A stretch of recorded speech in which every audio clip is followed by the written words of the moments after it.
3 long marches हमारे खिलाफ हुई थी। हमने ना उनको किसी को रोका, ना उनके ऊपर कुछ टेयर गैसिंग की, ना कोई कंटेनर्स रखे। 2 दफ़ा फजल रहमान आया था, 1 दफ़ा आया ये बिलावल, और मरियम भी निकली थी, लेकिन वो आधे में कहीं गुम गई थी उसकी। आप थकते नहीं हैं? कि जो रिस्क है ना वो अल्लाह के हाथ में, और अल्लाह ने इंसानों को आज़ाद किया ही इस तरह था कि ज़िंदगी मौत उसके हाथ में, रिस्क उसके हाथ में, और इज़्ज़त ज़िल्लत उसके हाथ में। तो ये जब आप सब एक चीज़ याद रखें कि सिर्फ आज़ाद इंसान जो है ना वो बड़े काम करते हैं। जो लीडर होता है ना वो आज़ाद होता है। आपने ये सब ने एक चीज़ समझ ली, गुलाम लीडर नहीं बन सकते। लीडर आज़ाद होता है और उसकी एक मिशन होती है, उसकी एक नज़रिया होता है, नज़रिया बनाता है लीडर। तो पहली चीज़ तो उसका एक नज़रिया होता है, वो आज़ाद होता है। नंबर 2, बुज़दिल आदमी लीडर नहीं बन सकता। लेकिन जब आपको ये खौफ, वो कुरान की आयत है कि जो लोग ईमान लाए मैं उनके खौफ दूर कर देता हूँ। क्यों सारे जो नबी सल्लल्लाहु अलैहि वसल्लम के इर्द गिर्द सब लीडर्स बन गए? क्योंकि उनके अंदर ईमान आ गया, उनके खौफ दूर थे, उनकी विजन बड़ी हो गई। फिर जहाद अकबर जो अपनी नफ्स के ऊपर काबू पाता है, वो असल ताकत वो होती है जब आप अपने ऊपर काबू पा जाते हैं। और फिर जो इंसाफ करता है लीडर हमेशा अमानतदार होता है, सादिक और अमीन, सच्चा होता है। और ये 2 सबसे इंपॉर्टेंट क्वालिटीज, सच्चाई और अमानतदार। फिर रिस्पेक्ट मिलती है उसको। तो लीडर तो वो होता है जो लोग उसको लीडर माने। अपोजिशन लीडर नहीं बनाती, एक लीडर पोजीशन को बनाता है। सो बेसिकली ये 3-4 क्वालिटीज हैं, आपको समझना है। लेकिन सबसे इंपॉर्टेंट ये है कि वो आज़ाद होता है, गुलाम लीडर नहीं बन सकता। और ये फिर कि खौफ के ऊपर काबू पा जाता है। बुज़दिल आदमी लीडर नहीं बन सकता। अपनी मैं पे काबू पा जाता है, वो फिर बड़ा आदमी बन जाता है। सब जो बड़े इंसान थे, कायद आज़म, नेल्सन मंडेला, ये सारे सब दिलेर भी थे, मैं से ऊपर थे, बड़े कॉजेज थे इनकी, अपने से बाहर। अपने कायद आज़म पाकिस्तान के नज़रिया लेके निकले थे। मंडेला आज़ाद करना चाहता था जो कलर्ड लोग थे साउथ अफ्रीका में, 1 मैन 1 वोट। तो बड़े लीडर, वो इसलिए दुनिया याद रखती है उनको। जो सूफ़ी हजरात यहाँ सारे हमारे अभी भी उनके उर्स के ऊपर लाखों लोग आते हैं। क्यों आते हैं? वो सारे अपनी ज़ात के लिए नहीं थे, वो बड़े इंसान थे, वो इंसानियत की बेहतरी के लिए आए थे। तो जो भी इंसानों के ये करता है, उनकी खिदमत करता है, लोग उसको रिस्पेक्ट करते हैं।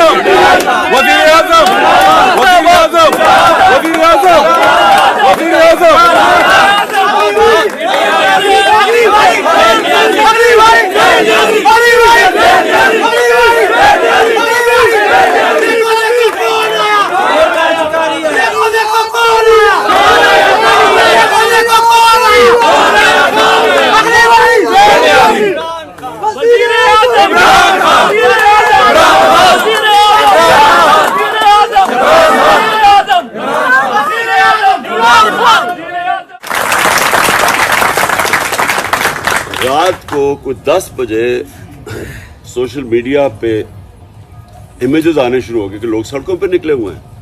किसी मेन स्ट्रीम मीडिया पे नहीं था उस दिन, सोशल मीडिया की वजह से। उसके बाद इन्होंने मेन स्ट्रीम मीडिया बंद कर दिया, डराया धमकाया। इमरान रियाज जैसे लोगों को इन्होंने, वो अरशद शरीफ जो हमारा मौक़िफ़ रखता था, उनको इन्होंने प्रेशराइज करना शुरू कर। तो बेसिकली आज अगर पीटीआई इस वक्त सबसे बड़ी पार्टी बन चुकी और सारे अनएक्सपेक्टेड, या हर इलेक्शन के सारे मिलके भी लड़ते हैं तो नहीं जीत सकते आप, उसमें आपकी सोशल मीडिया की सबसे बड़ी कंट्रीब्यूशन।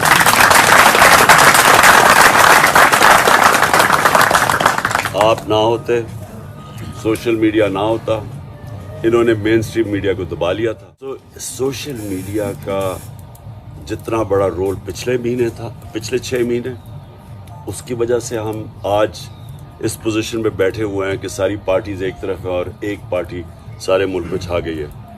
और दूसरी चीज़ जो अगला रोल है वो भी सारा सोशल मीडिया अब इसको डोमिनेट करेगा, क्योंकि सोशल मीडिया अब ऐसी पावर बन गया है कि इसको ये कंट्रोल नहीं कर सक रहा है।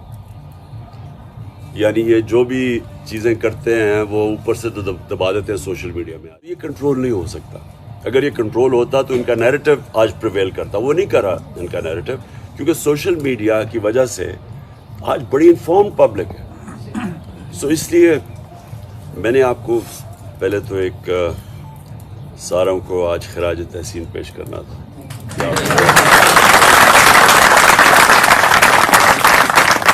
ये 20 अरब डॉलर का खसारा छोड़ के गए। जो सबसे बड़ा खसारा होता है ना बैरूनी, जो वो सबसे ज़्यादा तबाह करता है, क्योंकि रुपया आपका गिरना शुरू हो जाता है।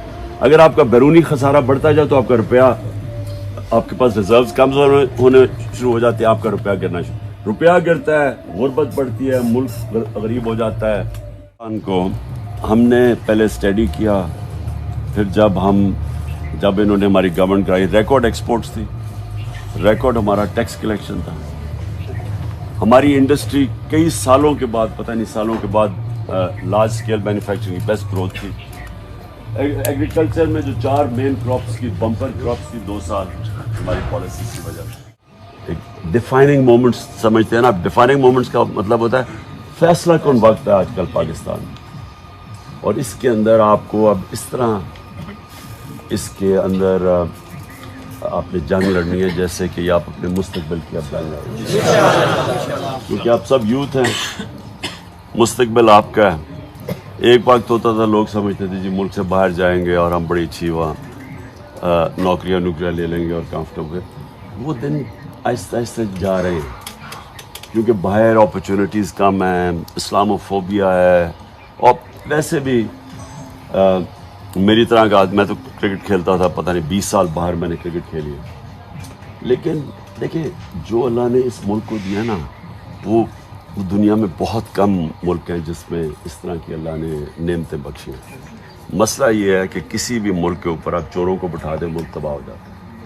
आप एक फैक्ट्री के ऊपर चोर बिठा दें, आपकी फैक्ट्री बंद हो जाएगी। तो ये हो ही नहीं सकता कि जो अल्लाह का निज़ाम है, जो कि हमारे नबी सल्लल्लाहु अलैहि वसल्लम की हदीस, उन्होंने जो कहा हुआ है कि जो कौमें छोटे चोरों को जेलों में डालती हैं और बड़े डाकू को नहीं पकड़ती, वो तबाह हो जाती है।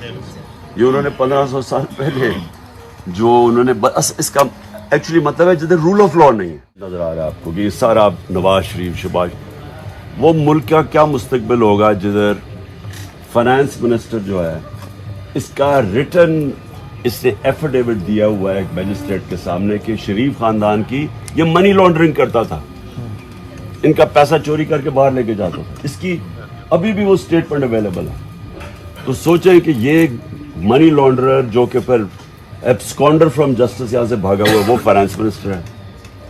प्राइम मिनिस्टर वो है जिसको सजा होने वाली थी ये मकसूद चपरासी केस के अंदर। अंडर ट्रायल था ये, जबकि इन्होंने उसको बेल आउट करके उसको बचा लिया।